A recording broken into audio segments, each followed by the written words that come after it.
ಒಂದೆಡೆ ಆರ್ಎಸ್ಎಸ್ನ ಕಾರ್ಯ ಚಟುವಟಿಕೆಗಳಿಗೆ ಬ್ರೇಕ್ ಹಾಕುವಂತ ಪ್ರಯತ್ನದಲ್ಲಿ ರಾಜ್ಯ ಸರ್ಕಾರ ಇದೆ. ಮತ್ತೊಂದೆಡೆ ಆರ್ಎಸ್ಎಸ್ನ ವಿರುದ್ಧ ಇನ್ನೊಂದು ಕ್ರಮ ಕೈಗೊಳ್ಳುವುದಕ್ಕೂ ಕೂಡ ರಾಜ್ಯ ಸರ್ಕಾರ ಮುಂದಾಗ್ತಾ ಇದೆ. ಅದ್ಯಾವುದು ಅಂತಂದ್ರೆ ಆರ್ಎಸ್ಎಸ್ಗೆ ಸರ್ಕಾರದಿಂದ ಹಂಚಿಕೆಯಾಗಿರುವಂತ ಜಮೀನನ್ನ ವಾಪಸ್ ಪಡ್ಕೊಳ್ಳೋ ನಿಟ್ಟಿನಲ್ಲಿ ಪ್ರಯತ್ನವನ್ನು ಮಾಡ್ತಾ ಇದೆ ರಾಜ್ಯ ಸರ್ಕಾರ.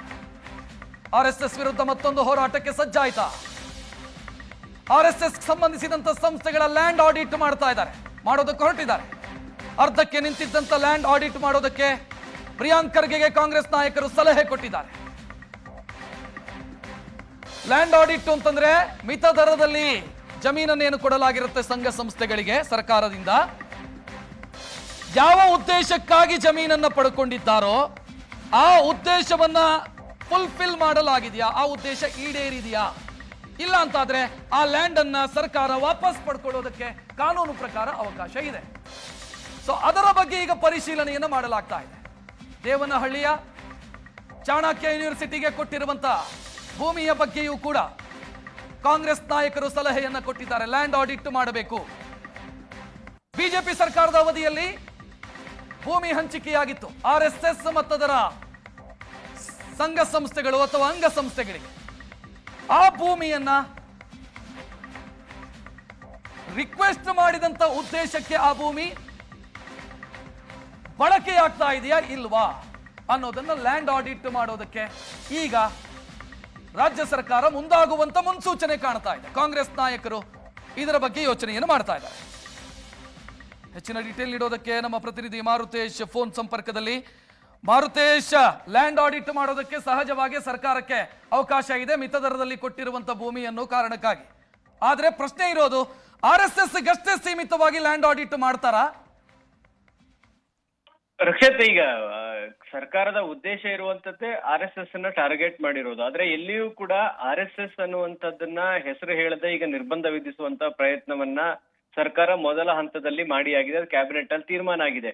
ಅದರ ಮುಂದುವರಿದ ಭಾಗವಾಗಿ ಈಗ RSS ನ ಅಂಗಸಂಸ್ಥೆಗಳು ಮತ್ತು RSS ಗೋಸ್ಕರ ಕೆಲಸ ಮಾಡ್ತಾ ಇರ್ತಕ್ಕಂತ ಸಂಸ್ಥೆಗಳಿಗೆ ಬಿಜೆಪಿ ಕಾಲದ ಅವಧಿಯಲ್ಲಿ ಮಂಜೂರಾಗಿರುವಂತಹ ಜಮೀನುಗಳ ಲ್ಯಾಂಡ್ ಆಡಿಟ್ ಮಾಡೋದಕ್ಕೂ ಕೂಡ ಸರ್ಕಾರ ಈಗ ಚಿಂತನೆ ನಡೆಸಿದೆ. ಈ ಲ್ಯಾಂಡ್ ಆಡಿಟ್ ಮಾಡುವಂತ ವಿಚಾರ ಹೊಸದೇನಲ್ಲ. ಇದರ ಹಿಂದೆ ಅಂದ್ರೆ ಸರ್ಕಾರ ಬರ್ತಿದ್ದ ಹಾಗೆ 2023ರಲ್ಲಿಯೇ ಈ ತರದ ಒಂದು ಪ್ರಸ್ತಾವ ಬಂದಿತ್ತು.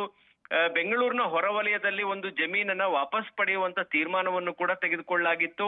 ಅದಾದ ಮೇಲೆ ದೇವನಹಳ್ಳಿಯ ಚಾಣಕ್ಯ ವಿವಿಗೆ ಹಂಚಿಕೆಯಾಗಿರ್ತಕ್ಕಂಥ ಜಮೀನಿನ ವಿಚಾರದಲ್ಲೂ ಕೂಡ ಈಗಾಗಲೇ ಸರ್ಕಾರ ಒಂದು ಲ್ಯಾಂಡ್ ಆಡಿಟ್ ಅನ್ನ ಮಾಡಿಸಿದೆ. ಆ ಲ್ಯಾಂಡ್ ಆಡಿಟ್ ರಿಪೋರ್ಟ್ ಕೂಡ ಕ್ಯಾಬಿನೆಟ್ಗೆ ಬಂದಿತ್ತು.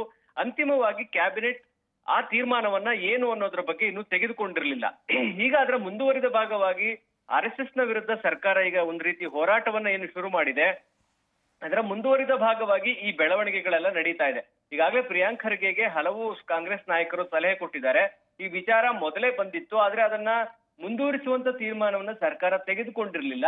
ಈ ಬಗ್ಗೆ ಗಮನ ಹರಿಸಿ ಅದನ್ನ ಮುಂದುವರಿಯುವಂತೆ ಮಾಡಿ. ಯಾಕಂದ್ರೆ ಎಲ್ಲೆಲ್ಲಿ ಯಾವ್ಯಾವ ಸಂಸ್ಥೆಗಳಿಗೆ ಹಂಚಿಕೆ ಆಗಿದ್ದಾರೆ ಅನ್ನುವಂತ ಪಟ್ಟಿ ಸರ್ಕಾರದ ಮುಂದೆ ಇದೆ. ಎಷ್ಟೆಷ್ಟು ಎಕರೆ ಕೊಟ್ಟಿದ್ದಾರೆ ಅನ್ನುವಂಥದ್ದು ಕೂಡ ಇದೆ. ಮತ್ತು ಎಷ್ಟು ಮೊತ್ತಕ್ಕೆ ಕೊಟ್ಟಿದ್ದಾರೆ, ಅವ್ರಿಗೆ ಅನುಕೂಲ ಮಾಡಿ ಕೊಡುವಂತ ನಿಟ್ಟಿನಲ್ಲಿ ಏನೇನ್ ಮಾಡ್ಕೊಟ್ಟಿದ್ದಾರೆ ಅನ್ನುವಂಥದ್ದು ಕೂಡ ಸರ್ಕಾರಕ್ಕೆ ಗೊತ್ತಿದೆ. ಹಾಗಾಗಿ ಆ ಲ್ಯಾಂಡ್ ಅನ್ನ ಅದೇ ಉದ್ದೇಶಕ್ಕೆ ಬಳಸಿದಾರಾ ಅಥವಾ ಬಳಸದೇ ಇದ್ರೆ ಅದನ್ನ ವಾಪಸ್ ಪಡೆಯುವಂತದ್ದು ಹೇಗೆ, ಮತ್ತು ಅವ್ರಿಗೇನಾದ್ರೂ ಕಡಿಮೆ ಮೊತ್ತಕ್ಕೆ ಕೊಟ್ಟಿದ್ರೆ ಅವರಿಂದ ಹೆಚ್ಚುವರಿ ಮೊತ್ತವನ್ನ ವಸೂಲಿ ಮಾಡೋದು ಹೇಗೆ, ಹೀಗೆ ಹಲವು ಆಯಾಮಗಳಲ್ಲಿ ಸರ್ಕಾರ RSSಗೆ ಕಡಿವಾಣ ಹಾಕುವಂತದ್ದು ಒಂದೊಂದು ಕಡೆ ನಿರ್ದಿಷ್ಟ ಉದ್ದೇಶಕ್ಕಾಗಿ ಅವರು ಉದ್ದೇಶವನ್ನ ಈಡೇರ್ಲಿಲ್ಲ ಅಂದ್ರೆ ಅದನ್ನ ವಾಪಸ್ ಪಡೆಯೋದಕ್ಕೂ ಕೂಡ ಕಾನೂನಲ್ಲಿ ಅವಕಾಶ ಇರುತ್ತೆ. ಯಾಕಂದ್ರೆ ಅದನ್ನ ಕೊಡುವಂತ ಸಂದರ್ಭದಲ್ಲಿ ಆ ಕಂಡೀಷನ್ಸ್ ಗಳನ್ನ ಹಾಕಿರ್ತಾರೆ.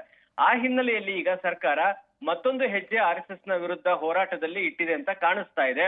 ಅದರ ಮುಂದುವರಿದ ಭಾಗವಾಗಿ ಈಗ ಲ್ಯಾಂಡ್ ಆಡಿಟ್ಗೆ ಸರ್ಕಾರ ಈಗಾಗಲೇ ಈ ಹಿಂದೆ ಕೆಲ ಪ್ರಕರಣಗಳಲ್ಲಿ ಮಾತ್ರ ಆ ಒಂದು ತೀರ್ಮಾನವನ್ನ ತೆಗೆದುಕೊಂಡಿತ್ತು. ನಾನು ಆಗ್ಲೇ ಹೇಳಿದ ಹಾಗೆ ಉದಾಹರಣೆಗೆ ಚಾಣಕ್ಯ ವಿಶ್ವವಿದ್ಯಾನಿಲಯಕ್ಕೆ ಹಂಚಿಕೆಯಾಗಿದ್ದ 116 ಎಕರೆ ವಿಚಾರದಲ್ಲಿ ಲ್ಯಾಂಡ್ ಆಡಿಟ್ ಅನ್ನ KIDB ಮೂಲಕ ಮಾಡಿಸಲಾಗಿತ್ತು. ಅಲ್ಲಿ ಇನ್ನಷ್ಟು ಉಳಿಕೆ ಜಮೀನು ಇದೆ ಅನ್ನುವಂಥದ್ದನ್ನು ಕೂಡ ವರದಿಯಲ್ಲಿ ಉಲ್ಲೇಖ ಮಾಡಿದ್ರು. ಆ ಉಳಿಕೆ ಜಮೀನನ್ನ ವಾಪಸ್ ಪಡಿಬೇಕಾ ಅಥವಾ ಹಾಗೆ ಬಿಡ್ಬೇಕಾ ಅನ್ನೋದ್ರ ಬಗ್ಗೆ ಇನ್ನೂ ಸರ್ಕಾರ ತೀರ್ಮಾನ ಮಾಡಿಲ್ಲ. ಈಗ RSS ನ ವಿರುದ್ಧದ ಈ ಸೈದ್ಧಾಂತಿಕ ಹೋರಾಟದ ತೀವ್ರತೆಯನ್ನ ಗಮನಿಸಿದಾಗ ಈಗ ಆ ವಿಚಾರದಲ್ಲಿ ತೀರ್ಮಾನಗಳನ್ನ ತೆಗೆದುಕೊಳ್ಳೋದಕ್ಕೆ ಸರ್ಕಾರ ಮುಂದಾಗುತ್ತೆ ಅನ್ನೋದಂತೂ ಬಹಳ ಸ್ಪಷ್ಟವಾಗಿ ಕಾಣ್ತಾ ಇದೆ. ಹಾಗಾಗಿ ಇದೊಂದೇ ಮಾತ್ರ ಅಲ್ಲ, ಬೇರೆ ಬೇರೆ ಏರಿಯಾಗಳಲ್ಲಿ, ಬೇರೆ ಬೇರೆ ಜಿಲ್ಲೆಗಳಲ್ಲಿ, ಬೇರೆ ಬೇರೆ ತಾಲೂಕುಗಳಲ್ಲೂ ಕೂಡ ಹಂಚಿಕೆ ಮಾಡಿರ್ತಕ್ಕಂತಹ ಲಿಸ್ಟ್ ಕೂಡ ಸರ್ಕಾರದ ಬಳಿ ಇದೆ. ಹಾಗಾಗಿ ಅದನ್ನ ಏನ್ ಮಾಡ್ತಾರೆ ಅನ್ನುವಂತ ಕುತೂಹಲಗಳು ಹೆಚ್ಚಾಗಿದ್ದಾವೆ. ಒಟ್ನಲ್ಲಿ RSS ನ ವಿರುದ್ಧದ ಫೈಟ್ ಅಂತೂ ಬಹಳ ಗಂಭೀರವಾಗಿ ಸರ್ಕಾರ ತೆಗೆದುಕೊಂಡಂತೆ ಕಾಣಿಸ್ತಾ ಇದೆ. ರಕ್ಷತ್, ಥ್ಯಾಂಕ್ ಯು ಮಾರುತೇಶ್ ಮಾಹಿತಿಗೆ.